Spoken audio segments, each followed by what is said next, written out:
Olá, eu sou Léa Lobo, editora de conteúdo da revista Infra.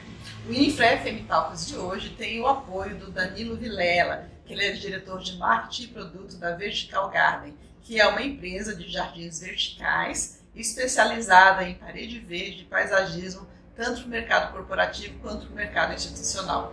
Muito obrigada.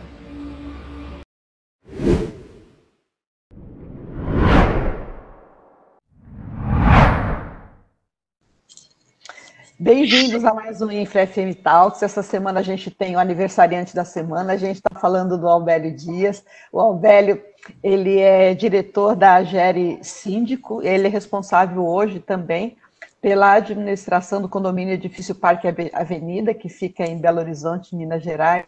Albélio, seja muito bem-vindo, é uma alegria tê-lo aqui no Infra FM Talks de hoje.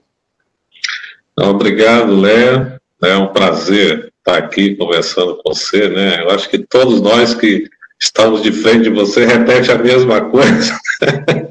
Essa alegria, né? O prazer de trocar ideias com você, né? De reconhecer, né, o quanto você é importante para esse segmento de facilities no Brasil. Eu acho que você já cansou de ouvir isso. E agora eu tenho dois desafios, né? Primeiro, que é cuidar da vida das pessoas, e o segundo é provar que eu tenho 60 anos. Tá vendo? Exatamente. Está sendo uma coisa muito boa, né? Que eu tenho que andar com a minha identidade. Quando eu entro na fila preferencial, eu tenho que mostrar a identidade. Então está muito bom. Estamos muito conservados, vamos combinar, né, Albélio? Mas é porque a gente trabalha bastante, não tem? Exatamente. Albélio, você tem uma particularidade que eu acho bastante interessante, né, enquanto um gestor daí de propriedades, que é trabalhar muito, assim, a importância do conhecimento implantado aí no seu dia a dia de operação. Eu queria que você falasse um pouquinho sobre isso aqui com a nossa audiência.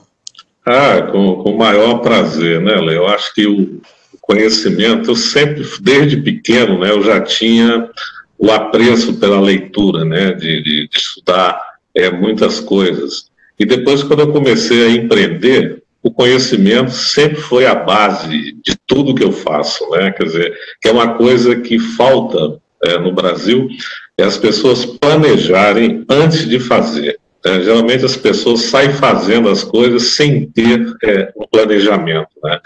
Foi até um dos temas de uma live que a gente fez na terça-feira, uma live internacional sobre inovação, né? Em que a gente falava exatamente sobre esse problema no Brasil. É como se você fechasse o olho e tenta atravessar a rua às cegas, você não sabe o que vai encontrar. Então, essa questão, né, do conhecimento, de usar o conhecimento, ela sempre foi importante para mim, né? Eu estudei muito, né? Depois estudei administração, fiz o mestrado em administração, né? Fiz pesquisa para escolas de negócios, né? Onde eu conheci empresários, e todos tinham uma característica em comum, era o estudo e a leitura. Então essas coisas, elas foram cada vez mais se solidificando dentro de mim, né? Então o que eu faço hoje é simplesmente aplicar, né, todo o conhecimento que a gente tem, mesmo nas áreas de facilities, né, aqueles 11 atribuições que a gente tem, aquilo eu estudo quase que todo dia, né, todas as coisas. Por exemplo, agora a gente começou essa semana, que eu tinha comentado na nossa última conversa, que é a nossa campanha de marketing interno, usando as tecnologias digitais, e é impressionante a rapidez das respostas. Hoje a gente sabe quantas pessoas leram o seu e-mail, quantas clicaram no link que você colocou, né, e numa velocidade impressionante. Quer dizer, então aí você observa uma coisa importante, que antes da gente fazer isso, né, a gente usa o Canvas, né, para aquele projeto Canvas, onde a gente define os objetivos SMARTs, as justificativas, benefícios. Então a gente põe primeiro aquilo para depois começar a agir. Não agir primeiro e depois voltar. Então, os resultados, eles são muito eficientes, né? Então, da mesma maneira, a gente já vai começar a perceber rápido, por exemplo, apesar do prédio ser sustentável, que é a área comum, mas os condôminos ainda não têm essa visão muito consciente do que é a certificação. Até um trabalho que a gente está fazendo, isso já vai nos permitindo identificar qual é o condômino que não gosta, não tem a sustentabilidade com valor, mas ele gosta de dinheiro. Então a mensagem que você caminha para ele é o resultado financeiro da sustentabilidade. Então você consegue fazer esse mapeamento, que é muito interessante. Aí o que eu estou fazendo? Eu estou usando comunicação, a nossa atribuição de Facilities, eu estou trabalhando com planejamento, que está dentro da nossa atribuição, e estou trabalhando com estratégia, que está dentro da nossa coisa, e a tecnologia, que é a quarta, que está dentro da nossa atribuição. Então, vejo que essas coisas são sensacionais. Essa questão aí da comunicação que você falou realmente é muito importante, né? A gente observa uma certa dificuldade do público em Facilities em geral, que faz uma quantidade de tarefas, muitas atividades, né? E acabam não comunicando, né, na linguagem do seu interlocutor quais são os benefícios financeiros, ou seja, quais benefícios forem, né, do trabalho que está sendo realizado. Eu acho que esse é um dos grandes desafios aí do setor que a gente precisa trabalhar um pouquinho, já que você já está fazendo aí, parabéns, fico super feliz. Você falou aí de certificação, né? A gente sabe que o condomínio Parque Avenida ele foi certificado A com a HQE já desde a sua construção, mas tem também um diferencial que é aí a certificação da operação. Eu queria que você falasse um pouquinho sobre isso, mesmo porque essa certificação é o que garante aí a saúde e o bem-estar dos seus visitantes, usuários, condôminos, né, e todo o público. Sim. Olha, isso é extremamente importante, né, porque uma coisa é você ter na construção, né, que o condomínio tem desde a parte de concepção, projeto e execução, ele tinha ali. Mas a operação, que é interessante, porque ela estava prevista na convenção de condomínio, olha que coisa interessante, ela já estava ali. Então, quando eu vim, né, que teve aquela questão da escolha, que a própria Odebrecht, na época, queria uma pessoa com perfil executivo e que entendesse de sustentabilidade, né? Então, o meu perfil se encaixou mais nessa época e eu vim, né, que eu já trabalhava na questão de sustentabilidade, já tinha feito projeto para a Anglo-América, né, já que foi finalista em 2011 dos projetos finalistas, né, da premiação em sustentabilidade da empresa, que foi em Londres, em 2011. E também fui professor, né, de sustentabilidade, de responsabilidade social, elaboração de projeto social. Então eu vim com essa missão, né, praticamente, de implantar essa certificação.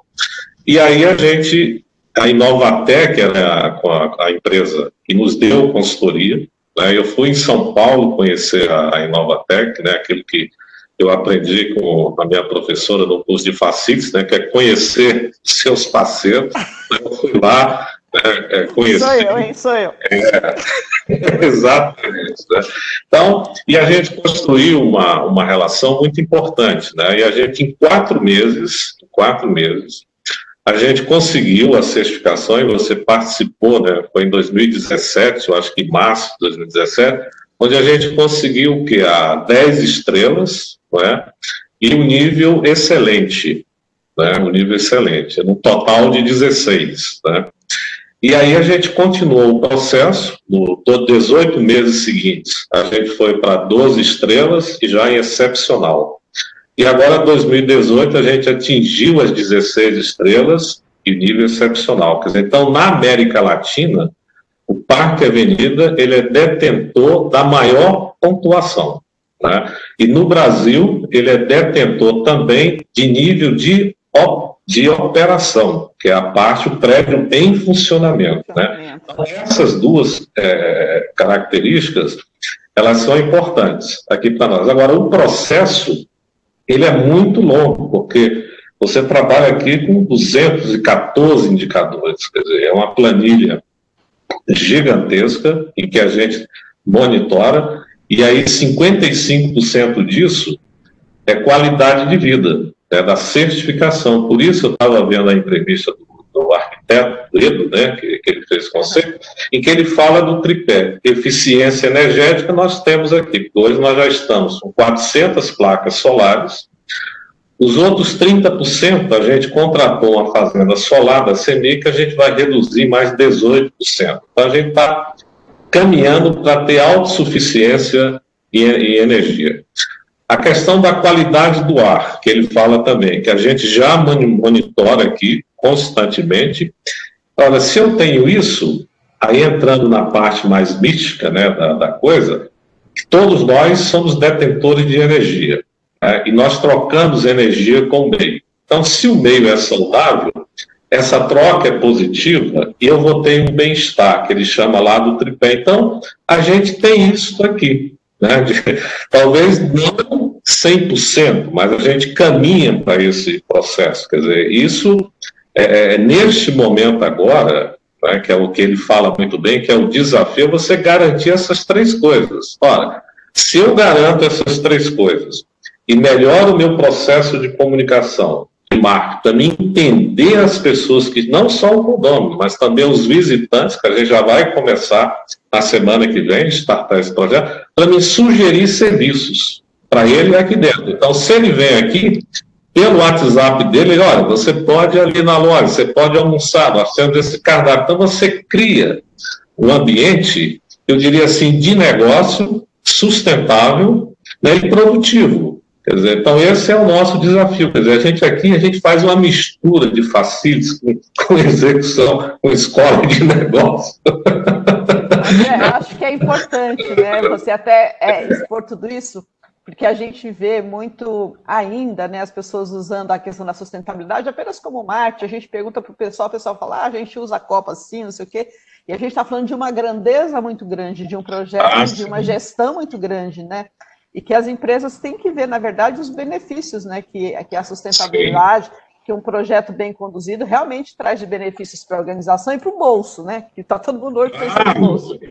Não resta dúvida que isso aí agora, né, a gente aprovou em assembleia, a gente tem o comitê de sustentabilidade, tem os membros do comitê, que são condôminos, né, para a gente levar a sustentabilidade para as unidades privativas, né?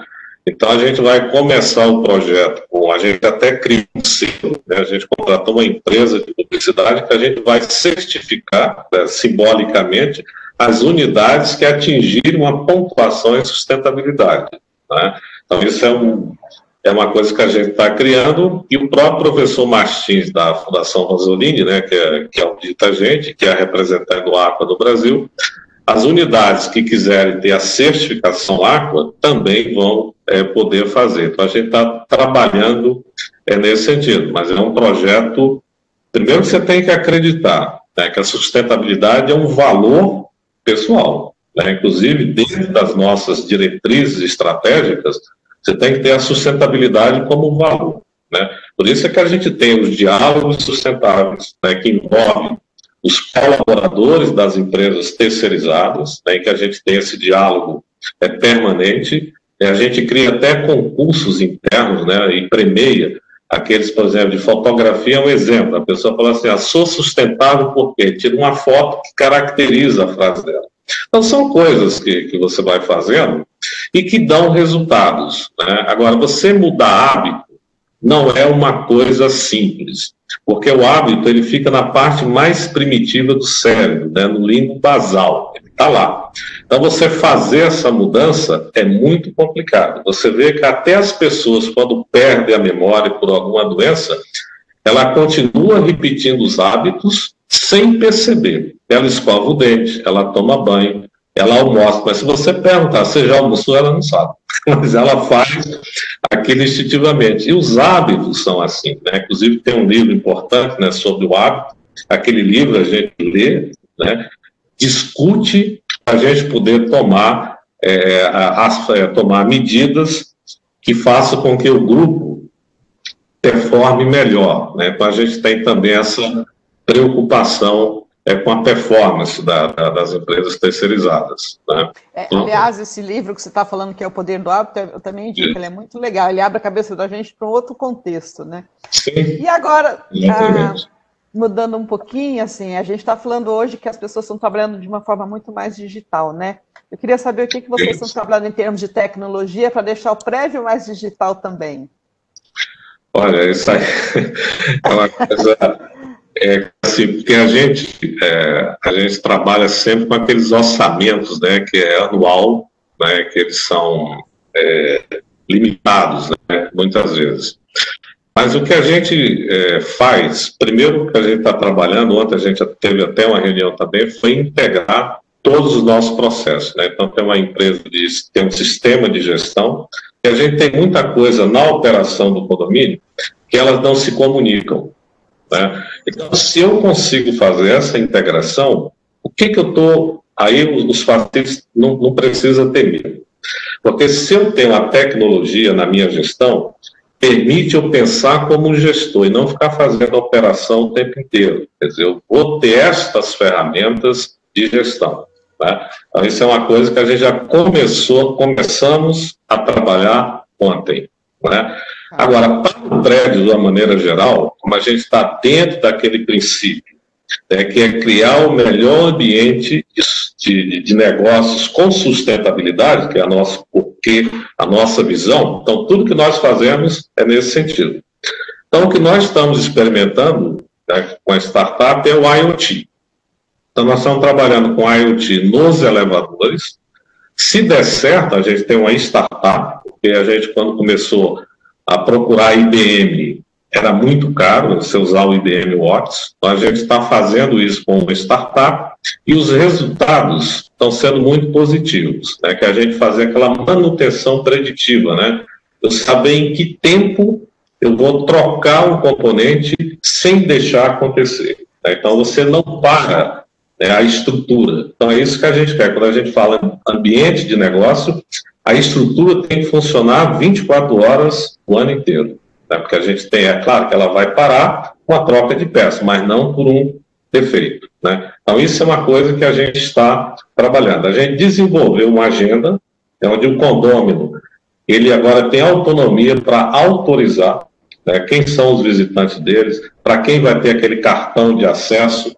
Então, foi uma ferramenta que a gente contratou uma empresa para fazer esse software, né, que permite o condômino gerenciar. Então, isso tira um pouco da administração e faz com que a minha equipe pense mais, tá?